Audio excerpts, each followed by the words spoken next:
I am honored to introduce our keynote speaker today. Please join me in welcoming Ester Nicholson.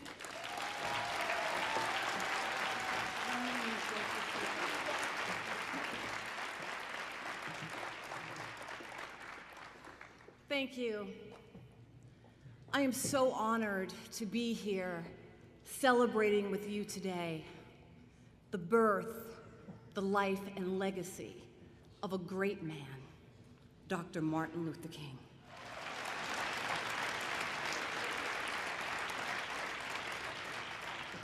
Dr. King had a dream that one day we would come together as a nation with a unified intention towards forgiving and healing the past. He had this dream for us that one day we would cease blaming others for our pain, and that one day we would stop holding anything or anyone else accountable for our freedom, our joy, our prosperity, and our peace of mind. He understood that the same power that he had access to, the same power that he tapped into, that made the impossible possible, that we have that power within us. He believed that, he knew that. Dr. King also understood that by holding unforgiveness in our hearts, we were binding ourselves in the very chains we were attempting to break free from. The chains of resentment, which is the remembering, the retelling, and reliving of a painful event long after it has passed. I used to live that way myself, where I believed I was victim to the thoughts, the words, and actions of others. And this unforgiveness in my heart fueled a life of drug addiction and alcoholism.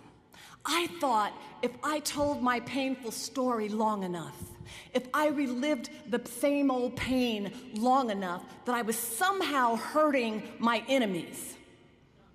But in reality, I was simply ingesting my own poison. There had to come a day, and there came a day, when I made a conscious decision to reclaim my freedom, to reclaim my wholeness, that is my divine birthright as a child of God, through the power of forgiveness. And as a result, I stand here today before you with 25 years of sobriety.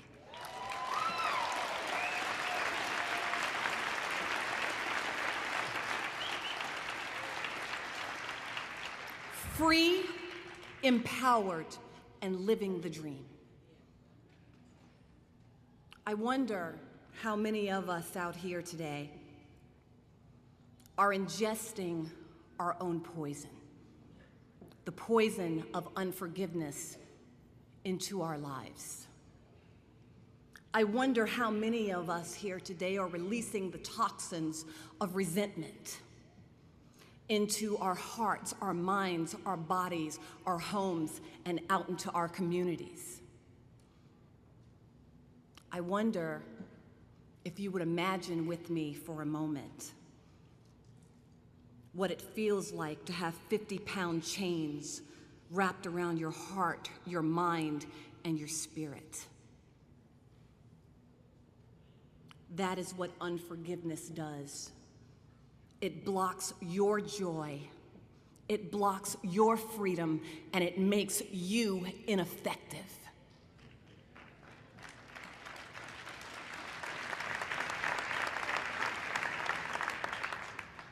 And now I want you to just take a moment and imagine love. There's a great Sufi poet by the name of Rumi that says, "There is a field beyond right and wrong. I'll meet you there."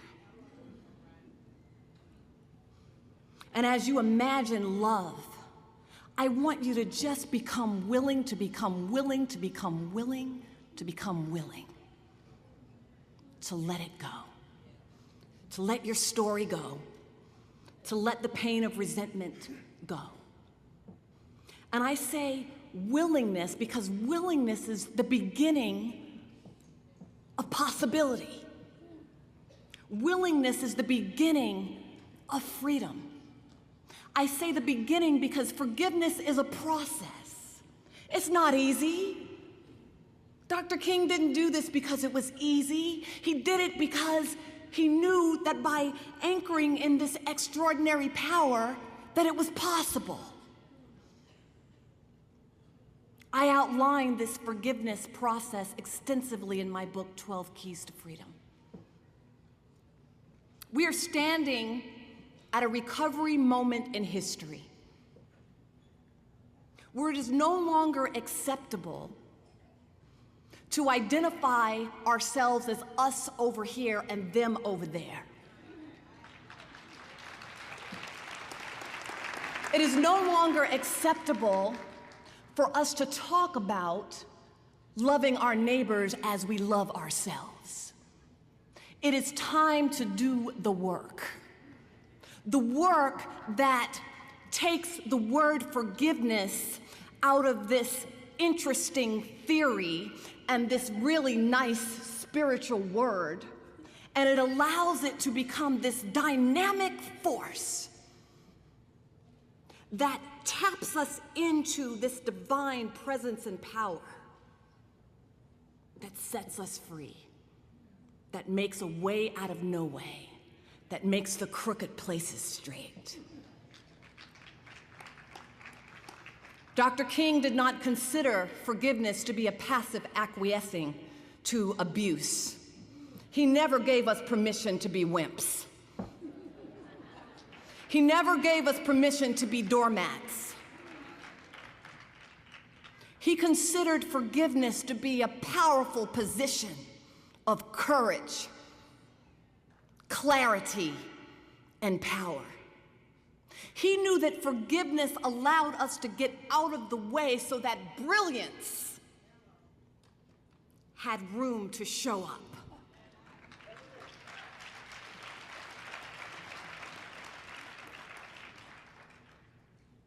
My mentor has always said, the pain pushes until the vision pulls.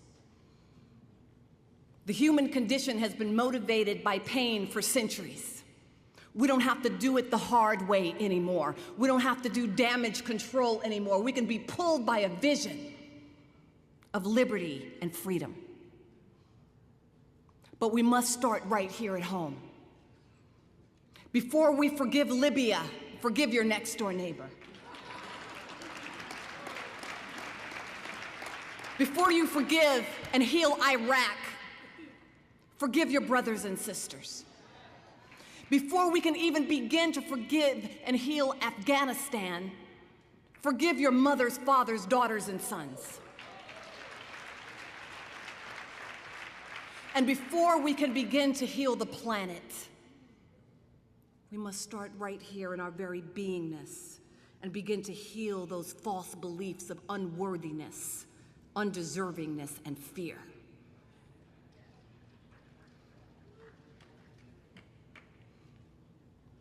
It is through self-tolerance and self-compassion that we are able to manifest this out into the world. We're able to extend this out into the world.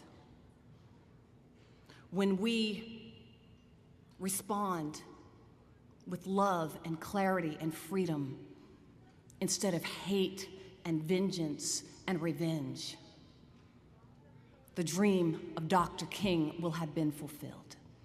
When we can return love to those who have hated us, the dream of Dr. King will have been fulfilled.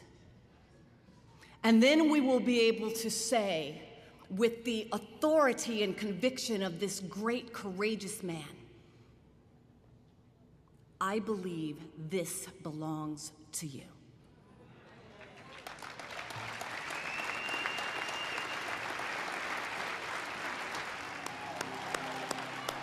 Bravo, bravo. Ms. Ester Nicholson, ladies and gentlemen.